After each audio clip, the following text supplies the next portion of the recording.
السلام عليكم ورحمة الله وبركاته. أهلا وسهلا بحضراتكم. حلقتنا فيها كل الأحداث اللي تخص الكرة المصرية والعالمية. قبل ما نبدأ حط لايك للفيديو واعمل اشتراك في القناة لو لسه مش مشترك علشان يجيلك كل جديد. أخبار الأهلي: حالة من الهدوء النسبي تسيطر على جماهير القلعة الحمراء بعد إعلان النادي عن أول صفقتين بشكل رسمي أمس، وتأكيده بأن هناك صفقتين على الأقل يتم العمل على حسمهم في الأيام القادمة. اجتماع هام بين كولر وجهازه المعاون لتحديد ما إذا كان سيتم الاستعانة بأي من الصفقات الجديدة في مواجهة الغد من عدمه، واتجاه قوي لضم الثنائي للقائمة. الأهلي يدخل معسكر مبكر في أحد فنادق القاهرة ويخوض تدريباته على ملاعب النادي بمدينة نصر حفاظا على السرية التي يرغب كولر في فرضها على المران الأخير، ومعلول ووسام أبو علي وطاهر وبقية المصابين يستكملون برنامجهم التأهيلي في التتش بشكل طبيعي. الكابتن محمود الخطيب يطمئن كولر على مستقبله مع الفريق ويؤكد على دعمه الكبير له، ويتمنى أن يركز بشكل كامل على مباراة الفريق غدا واختيار العناصر المناسبة، وألا يشغل تركيزه بأي أمور أخرى لقيادة الفريق لتحقيق الفوز واستعادة الصدارة. محمد الشناوي وعمرو السولية وكبار الفريق يعقدون جلسة مع زملائهم في فندق الإقامة للتعهد على تقديم مستوى مختلف أمام بيراميدز في مواجهة الغد لمصالحة الجماهير بعد تحقيق نتائج سلبية في عدة مباريات متتالية. الكرواتي يوريتيتش المدير الفني لنادي بيراميدز يمنح تعليمات خاصة لفيستون مايلي بضرورة الضغط بشكل مباشر ومستمر على ياسر إبراهيم واستغلال عدم قدرته على الخروج بالكرة بشكل جيد، ويمنح تعليمات خاصة لإبراهيم عادل بضرورة استغلال المساحات الكبيرة بين محمد هاني وياسر إبراهيم، والتي تشكل نقطة ضعف كبيرة في صفوف الفريق الأحمر مؤخرا. مارسيل كولر يأمل أن يكون لجماهير النادي الأهلي حضور قوي وفعال في مواجهة الغد وتشكيل ضغوط كبيرة على المنافس بحماسهم الكبير في المدرجات مثلما فعلوا الموسم الماضي وكانوا سبب الرئيسي في فوز الفريق على بيراميدز ذهابا وإيابا، رغم عدم تأكيد الأهلي إمكانية تواجد اللاعب في المباراة من عدمه حتى الآن. أحمد سامي وعلي جبر ثنائي نادي بيراميدز يشاهدون مقاطع فيديو لجراديشار مهاجم الأهلي الجديد للتعرف على تحركات اللاعب السلوفيني وما يميزه تحسبا لتواجده في مواجهة الغد أساسيا.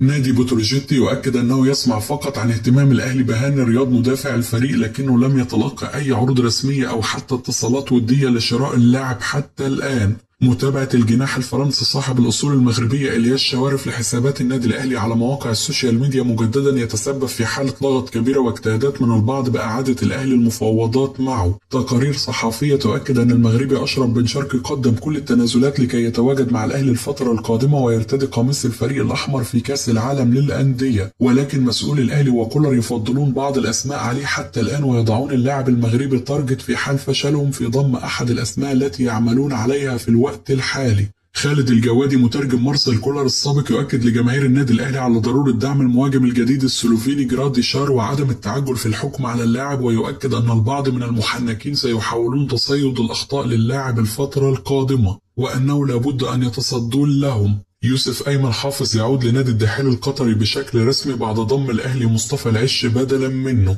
الأهلي يوافق بشكل مبدئي على خروج مصطفى بالخير للإعارة إلى نادي سموحة قبل مواجهة الأهلي. بيراميدز يقترب من إعارة محمد رضا بوبو إلى البنك الأهلي لصعوبة حصوله على فرصة حقيقية مع الفريق. اتهامات كبيرة في نادي الزمالك لوالد أحمد سيد زيزو بالجلوس والتفاوض مع خالد مرتجي أمين الصندوق على انضمام نجله للأهلي في الصيف القادم، وذلك رغم عدم حدوث هذا الأمر وتواجد خالد مرتجي على مدار الأيام الماضية في المغرب. اتحاد الكرة يؤجل حسم اسم رئيس لجنة الحكام للاجتماع المقبل بسبب عدم التوصل إلى اتفاق مع أي اسم حتى الآن. الزمالك يدرس التراجع عن تجديد عقد حمزة المسلوسي بعد تعرض اللاعب لقطع في الرباط الصليبي. نادي الزد يرفض التخلي عن محمد إسماعيل لنادي الزمالك ويتمسك باستمرار اللاعب في صفوفه بعد رحيل مصطفى العش. أحمد شوبير يتلقى عرض ضخم من الشركة المتحدة للإعلام للعودة لقناة أون تايم سبورت مجددا بعدما سقطت القناة منذ رحيله. عمر مرموش لاعب المنتخب الوطني يترقب ظهوره الأول مع مانشستر سيتي أمام تشيلسي الليلة.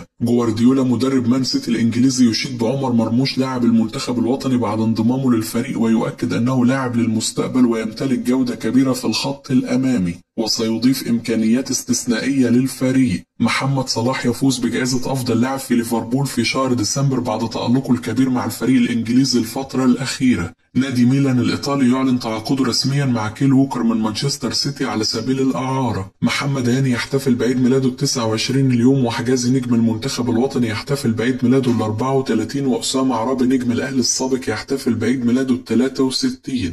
تامر عبد الحميد نجم الزمالك السابق يهاجم حسين لبيب ويطالب برحيل المجلس بالكامل بعد الفشل بشكل ذريع في كل الملفات بالنادي، سواء بإنقاذ النادي من الأزمة المالية أو تجديد عقود اللاعبين أو حتى ضم صفقات جديدة. حلمي طولان مدرب الزمالك السابق يستبعد تماما أن يفكر الأهلي في إقالة كولر في حالة تعثر أمام بيراميدز في مواجهة الغد، خصوصا أن رحيل المدرب في وسط الموسم صعب للغاية. وعبد العزيز عبد الشافي المدير الفني السابق للنادي الأهلي يتفق معه، وإسماعيل يوسف يتفق معهم أيضا في الرأي ويؤكد أنه مدرب كبير، ولكن يحتاج فقط إلى أن تتحدث معه لجنة التخطيط حول مشاركة بعض اللاعبين في غير مراكزهم. حلمي طولان ومصطفى عبده نجم الأهلي السابق وعبد العزيز عبد الشافي مدرب الأهلي السابق يؤكدون أن الأهلي سيجد صعوبة كبيرة في تعويض علي معلول حال التفريط في اللاعب التونسي، وأنه لو جاز فلا بد من استمراره مع الفريق لنهاية الموسم على الأقل رغم كل الظروف الصعبة التي يعيشها الأهلي قبل هذه المواجهة. فاروق جعفر نجم الزمالك السابق يؤكد أن الأهلي قادر على الفوز بسهولة على بيراميدز في مواجهة الغد حال حضور جماهيره بقوة في المواجهة وتقديم كامل الدعم للفريق الأحمر، ويؤكد أن بيراميدز حاليا يمتلك أفضل لاعبين في مصر بالفعل،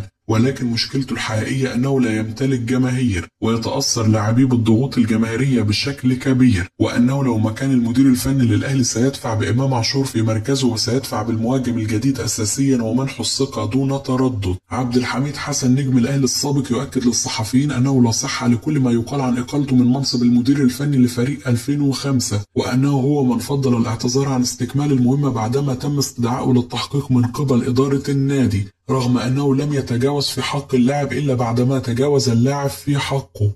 وليد صلاح الدين نجم الأهلي السابق ومدير الكرة بنادي زد، عقدت جلسة مع مصطفى العش بالأمس وقمت بالحديث معه ومنحته بعض النصائح قبل بدء تجربته مع النادي الأهلي. اللاعب يمتلك شخصية النادي الأهلي ولا بد من استغلاله في التشكيل الأساسي للفريق الأحمر أمام بيراميدز المواجهة القادمة، فلم يمر سوى 48 ساعة فقط على مواجهة زد أمام الفريق السماوي وتألق اللاعب بشكل لافت أمام المهاجم الكونغولي فيستون مايلي. مصطفى العش ومحمد إسماعيل من أفضل المدافعين في مصر في الوقت الحالي، ولديهم استمرارية كبيرة في تقديم مستوى طيب، والمميز في مصطفى العش أنه قادر على اللعب في الجبهة اليسرى وليس قلب الدفاع فقط، وهو ما سيمنح مارسيل كولر حلول عديدة. وهو على المستوى الخلقي لاعب محترم وملتزم جدا داخل وخارج الملعب. بالنسبة للمهاجم السلوفيني الجديد فالطبيعي أن يحصل على وقت للدخول مع الفريق وينسجم مع زملائه، لكن حاليا لا يوجد مهاجم آخر، وبالتالي لابد من وجود استثناء والدفع باللاعب أساسيا، والجراءة مطلوبة في بعض الأوقات، ومن الأفضل الدفع بإمام عاشور في مركزه لأن اللاعب يؤدي بشكل أفضل بكثير حينما يلعب في مركز الجناح. إبراهيم سعيد لاعب الأهلي السابق، رسالتي للكابتن محمود الخطيب: اختار الناس التي تصلح للنادي وعايزة تخدمه مش مجرد موجودين وقاعدين وخلاص. أتمنى أن الكابتن محمود الخطيب يعمل على إعادة هيكلة للمنظومة من الموسم القادم.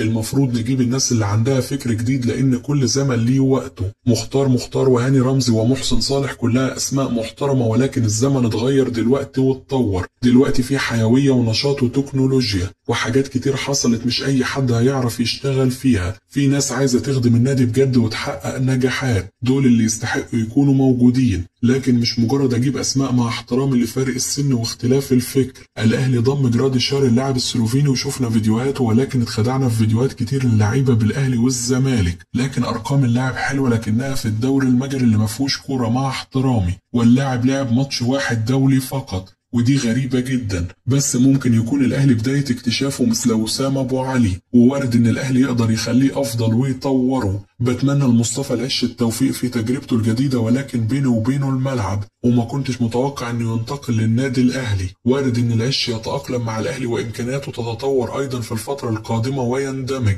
الحاجة الغريبة إن اللاعب جاي إعارة بدون بند الشراء، ولكن خلاص هو ده السوق وعرض البيع والشراء. ولكن كإمكانيات كورة بشوف العش متوسط وأقل من المتوسط كمان، والضغط الجماهيري هيفيده عشان مستوى الفرقة حاليا.